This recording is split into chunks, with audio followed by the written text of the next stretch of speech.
مخاطبین از رسانه پشت ماجرای فیلم استاندار سامه یادتونه یعنی تیم زنه میگه که منم داشمی رو آقای گلزار جابجا کرد.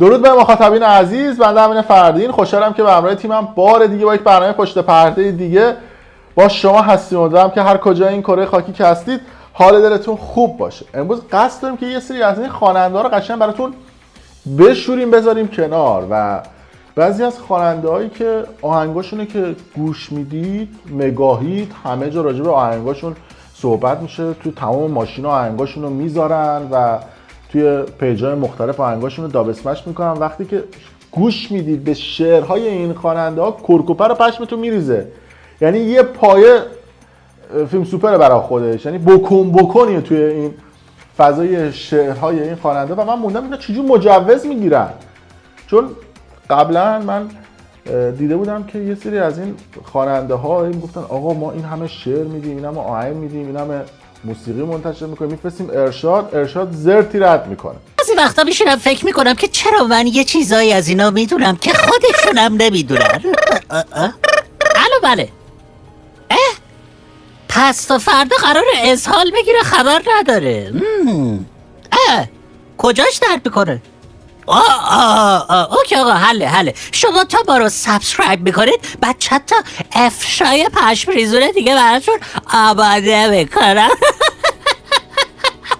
ولی خب حالا امروز میخوایم برای شما چند تا از این خواننده ها شعرهاشون رو تله آنالیز بکنیم، یعنی کرکوپرتون بریزه. یعنی فکر کنم که یه سری از این خواننده ها اسپانسرشون شرکت گلنار بوده و من موندم که اینا چجوری مجوز بهشون ارشاد داده. یعنی من سوال مهمی که دارم اینه که این خواننده ها این آهنگاشون چجوری مجوز گرفته. نمیدونم بپرم رو تو بخوابم رو تو کی بهم میدی و این، حالا بهتون نشون میدم تو این ویدیو. بریم رو تصویر ببینیم.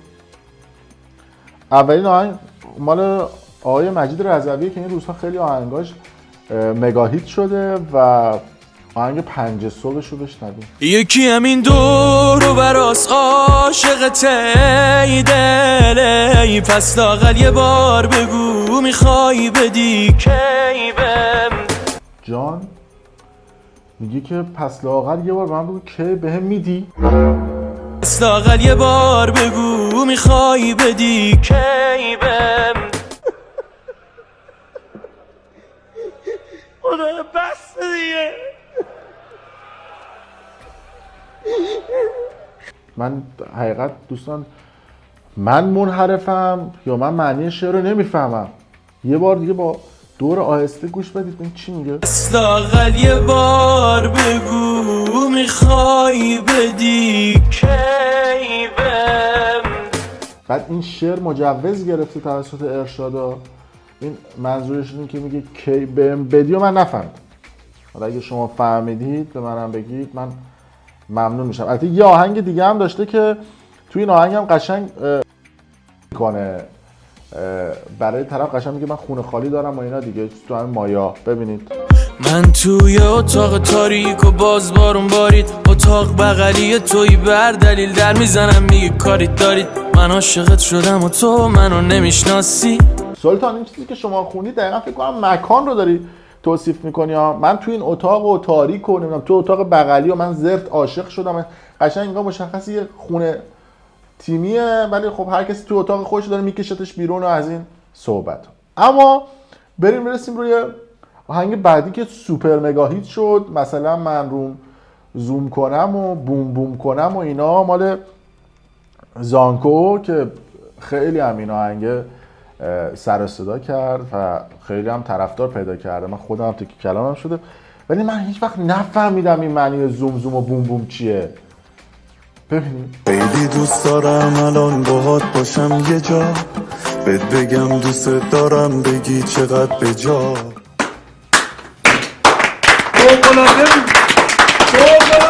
یعنی من وقتی این شعر رو گوش میدم حس میکنم که مثلا رو همین چیزی به ذهنم میرسه. نفهمیدم که شاعر این شعر دقیقاً منظورش از این شعر چی بوده. مثلا رو کجات زوم کنم، روی پایینت زوم کنم، رو بالات بوم کنم، رو بومت زوم کنم، رو زومت بوم.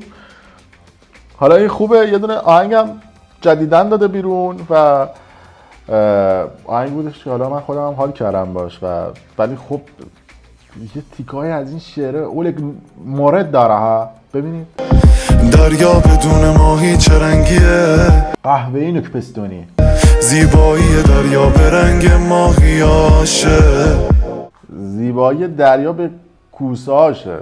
حالا ماهی و اینا هم حالا میتونه باشه، ولی خب این آهنگ هم از اون آهنگایی بود که حسابی ترکون. بعد یه صحبتی بکنم با این آیه فریزند، کسی که حالا پرودیوس این خواننده رو بر عهده داره، بگم که سلطان یه مقداری چیز بکن، حواست باشه به این خواننده، زوم زوم و نمیدونم دریا چه رنگی و اینا نمیدونم. ولی خب به هر حال حال میکنم با من این خواننده ها اینا، ولی خب این صحنه ها رو هم دارن. نفر بعدی حمید هیراده که من فکر کنم حمید هیراد توی حموم بوده، گلنا رو گرفته بوده دستش و داشتی یه جا رو میگرفته، همون لحظه این شعره زده به ذهنش. شما گوش بدید به این شعر، خودتون تصویر سازی کنید. با دست خالیم تو را گرفتم و رها نکردم، ای وای بر من ای وای. این شعر نبود، این شعر نبود، این قیام مسلحانه. چرا ای وای بر تو؟ من واقعا نفهمیدم چرا ای وای. من اینجا معنی و مفهوم شاعر رو نفهمیدم. بریم روی خواننده بعدی که ایشون هاییه که گویا تصویرسازیش خوب بوده، یعنی توی این تیکه از آهنگ قشنگ مشخصه که تصویرسازی میکرده برای گلنا. گوش بدید. من وقتی که با عکستم تو رابطم، توجه کردید؟ میگه که چند وقتی که من با عکستم تو رابطم. آدم اگه با عکس میره تو رابطه غیر از تصویرسازیه؟ اگر غیر از اینو خواهشم به من بگید، من در جریان قرار بگم. البته آقای روزبه بهمانی کلا کارو یه سره کرده. ایشون به کارهای اداری خشن خیلی اعتقاد داره. میگه کسی که دکمه‌هاتو آروم باز میکنه عاشق نیست، کسی که جرت میده کارهایو میکنه اون خوبه. اون که دکمه های پیراهن تو میبنده نه، اون که پیراهن تو پاره کنه عاشقته. بله من دیگه حرفی ندارم. اما دوباره برگردیم به این مجید رضوی. این قشنگ مشخصه که دخترها زیاد اومدن پیشش تو مکان. اصلا تو شعراش هم میگه که بیا یه بار دیگه اینجا، بیا یه بار دیگه با هم دیگه تجربه بکنیم کارهای اداری و چیزهای مختلف رو. حقیقت دلیل دیگه ای نمیبینم که به یارو بگه بیا اینجا ببینم تو اینا. بشنوید که از شعر رو.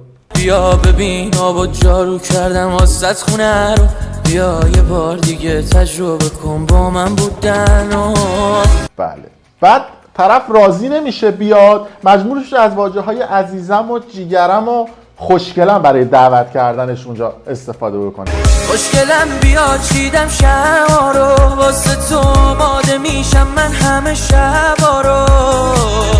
بله من نمیدونم چرا بعضی از این خواننده ها قفلی زدن رو شب. مثلا نمیشد روز مثلا به طرف بگی بیا. خب معلوم وقتی شب میگی آدم یه برداشت دیگه میکنه. از اون طرف حمید هیراد هم دوست داره دوستان رو خیلی شب دعوت بکنه پیش خودش. شب که شد همش میای به یاد ما، شب که شد کجای یار من بیا هرچی شد. بله میگه هرچی شد تو فقط بیا، شب که شد دیگه نگم براتون. البته شما به جای واژه شب به جای کلمه ب ق بذارید، یعنی ش و ق با هم دیگه کلمه میشه. حالا توی این شعر به جای شب شق رو شما تصور بکنید، یعنی کاملا شعر معنا و مفهوم پیدا میکنه. شب که شد همش میای به یاد ما، شب که شد کجای یار من بیا هرچی شد. بله میگه هرچی شد فقط بیا دیگه، شق که شد اینا هرچی شد بیا نگم براتون. حالا اینا خوبه. آصف آریا که کلا داغ کرده، حشری اند عصبی زده سیم آخر این شعر رو خونده. ببینید. وقتی به هم میریسم سر موقع میرسی، منو مرتب میکنی، منو مرتب میکنی.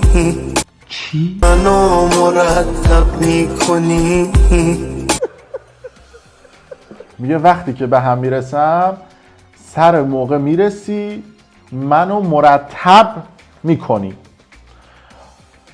بله، حالا شاید من منحرفم، شما اگر معنی دیگه ای از این شعر متوجه میشید به من بگید.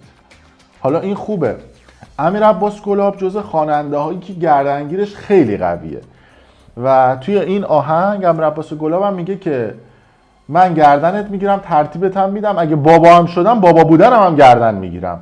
بشنوید. از عشق وحشتی ندارم، حتی اگه باید پدرشم، حتی اگه باید پدرشم.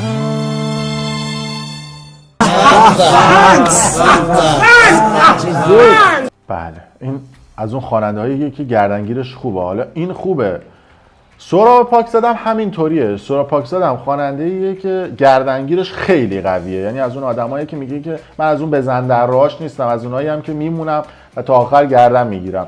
ببینیم سهراب پاکزاده. از همین اول بگم من از اوناش نیستم، میزنن میرن من وای میستم، 100 دفعه خاکم بشن پا میشم، قطره باشی قد دریا میشم. پس نتیجه چی شد؟ سهراب پاکزاده و خواننده قبلی آقای گلاب اینا گردنگیرشون خیلی قویه، یعنی اونا که میزنن گردن میگیرن. حمید هیراد هم که کف دستیه، یعنی اینایی که میگه که گرفتم تو دستم و اینا شب که شد و تو رو تصور کردم. ناصر زینالی ایشون باحاله، میگه که بدو بیا، یعنی از اون آدماییه که میگه چجوری عرض کنم خدمتتون که قابل پخش باشه، از ایناییه که راست میشه میگه بدو برسون خودتو، هیچ کار دیگه نمیتونم بکنم. خودتو برسون این دفعه واسه همیشه بمون. بله، بعد یه جای دیگهش ایشون میفرمایند که روی من وقتی روی تو نیست تمام درها بسته. این ایشون کیس مورد نظر دافولیه و میگه که روی من اگر روی تو نباشه تمام درها بسته میشه. دیگه به غیر از این دیگه من واضح‌تر نمیتونم این شعرها رو تحلیل بکنم. ببینید. روی من وقتی که روی تو نیست هر دری ها بوده بسته شده. یعنی یه فیلم مثبت 18 یه اشعار این خواننده ها. تاکید میکنم که تمام این اشعار هم مجوز گرفتم. از اون طرف مازیار فلاحی باله، گویا تو استودیو چسیده بوده یه بنده خدایی، ایشون همون لحظه اشعارش گل میکنه و میگه که اوف چه بویی گرفت و اینا، بذار عود روشن کنیم، چه بویی گرفت اینجا. ببینیم این شعر رو. بذار عود روشن کنم یکم هوا عوض بشه، شاید آروم بگیرم حس بکنم که وقتشه. بله، تیکه آخرش متوجه شدید؟ میگه که حس بکنم که وقتشه. سلطان وقت چیه؟ بفرمایید ما بگید که ما بدونیم وقت اومدن، وقت رفتن، وقت چیه؟ اگه بگید ما ممنون میشیم. ادامه شعر پرمعنا و مفهوم ایشون رو گوش بدید. میتونی چند دقیقه نگاه تو چشمام نکنی، حواست به من باشه هر کاری میخوام نکنی. بله دیگه، از زمانی که میگه تو چشام نگاه کن وقتی دارم کار میکنم، از جای دیگه خیره نشی. بله، اما دوباره برگردیم به آقای هیراد، حمید هیراد، که ایشون میگه که توی یکی از شعراش میگه گر با دگران سحر کنی وای بر من. یعنی من سوال دارم که منظورش اینه که با دیگران تا سحر بکنی یا با دیگران سحر رو بکنی؟ دقیقاً معنی و مفهوم این شعر رو من نفهمیدم. به من بگی من ممنون میشم. گر با دیگران سحر کنی وای بر من. اینم داستان حمید هیراد. برسیم به آرش و مسیح. مسیح هم از اون آدمای کف دستی بزن ها، یعنی بعد من گلنار رو به عنوان اسپانسر محترم برنامه در نظر بگیرم. مسیح میگه که نیستی ولی با یاد تو، خاطرات تو، عکسات ببین من چه عشقی میکنم. مگه میشه عشق کرد؟ اگر میشه به ما هم یاد بدید. مشخصه که تصویرسازیش خیلی قویه مسیح. ببینید این شعر رو، یعنی بشنوید بهتره. نیستی ببینی با خاطرات و با یادت دارم چه عشقی میکنم. بله، مسیح هم برای خودش داستانی داره. اما معین‌زد از بقیه خواننده ها بالتره. ایشون فکر کنم شیشه و گل میزنه و برای اینکه بخواد موضوعش تابلو نشه میگه که من سرمو محکم کوبیدم به دیوار چون دیدم خالی پاکت سیگارم. این صحبت آدم واسه پاکت خالی سیگار سرشو محکم میکوبه به دیوار، احتمالاً گل و مواد دیگه بهش نرسیده بوده. بشنوید اینو. سرم محکم زدم به دیوار وقتی دیدم خالی پاکت سیگار. بله این مشخصه که ساقی دیر اومده یا ساقی نیومده و توی شعر دیگه حالا مجبور شده سیگار رو بگیره، یعنی چیز دیگه احتمالاً بهش نرسیده بوده. اما طالب با واژه لاس خشکه شما آشنایی داشتید با میکلاب یا همچین چیزی؟ دقیقاً اگر ما بخوایم لاس خشکه و میکلاب و مثلا مالوندن رو به شعر تبدیل بکنیم و خیلی محترمانه به طرف مقابل بگیم ما میخوام بمالونیم، کار دیگه نمیخوام بکنیم، این شعر شهاب مظفری براش بفرستید خودش کار براتون در میاره. 100% تضمین. حالت چشم تو حاله با حال نصف کاره. بله این شعر رو که بفرستید یعنی یه چیزی تو هم مایه‌های لاس خشکه و اینها. ولی اگه خواستید واقعا طرف رو ترتیب بدید، بگید من میخوام بیارمت تو خونه، یا مثلا به طرف بگید که من آوردمت خونه، تمام این گوشه‌های خونه ترتیب تو دادم یادت نره و فلان و اینا، میتونید این شعر آقای گلاب رو براش بفرستید که میگه من آوردمت خونه و این گوشه‌ها یادت و منو بردی توی فضای دیگه حال کردم و منو پرپر کردی. این صحبت‌ها بشنوید. تو این خونه رو یادته، زوایاشو از بر شدی، همین گوش مدیونتم، همین گوش پرپر شدی. یک شاعرانگی خشونت بار. بله حالا خوبه آه و ناله های بعدش رو هم در شعر اضافه میکنه. یعنی تو شعر میگه که چقدر ناله کردی بمون، چقدر آه و ناله کردی برو، اصلا نگم براتون. یعنی آه و ناله ها رو هم توی شعر آقای گلاب گفتن. بشنوید. چقدر ناله کردی بمون، چقدر ناله کردی نرو، چقدر ناله هات یادمه، خودم قفل کردم درو. آواز در دستگاه 4 باغ، خواننده دو برره.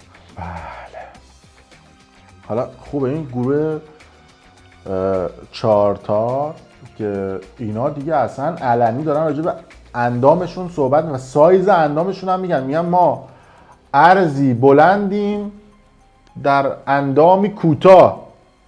تو شعر میگه، من نمیگم، گروه 4 تار میگه ارزی بلندیم در طول کوتاه، پیری نباشد اندام ما. البته از همه اینها صادقتر به نظر من اشمانه، چون دقیقا خودش اومده گفته من خیلی خرابم، داغونم، اینا دیگه اصلا خودش علنا اعلام میکنه خرابه. من خیلی خرابم، خب من خیلی خرابم، بس دیگه خسته شدیم دیگه. قابل توجه بقیه خواننده ها یاد بگیرید که اینها چجوری هستند. به هر حال این برداشتای من از این آهنگا بود. شاید من حالا به حال ذهنم مریضه یا یه چیز دیگه. شما اگر خواننده دیگه ای رو مد نظرتون هست که از این نوع موضوعات داخل آهنگاشون هست، برای من زیر همین ویدیو کامنت کنید که ما هم بررسی بکنیم براتون که آیا خواننده های دیگه هم اینجوری اعجوبه هستن یا نیستن. مرسی. اگر دوست داشتید کانال ما رو سابسکرایب کنید، ویدیو رو لایک کنید، برای دوستان خودتون به اشتراک بذارید. ممنون که تا این لحظه با ما همراه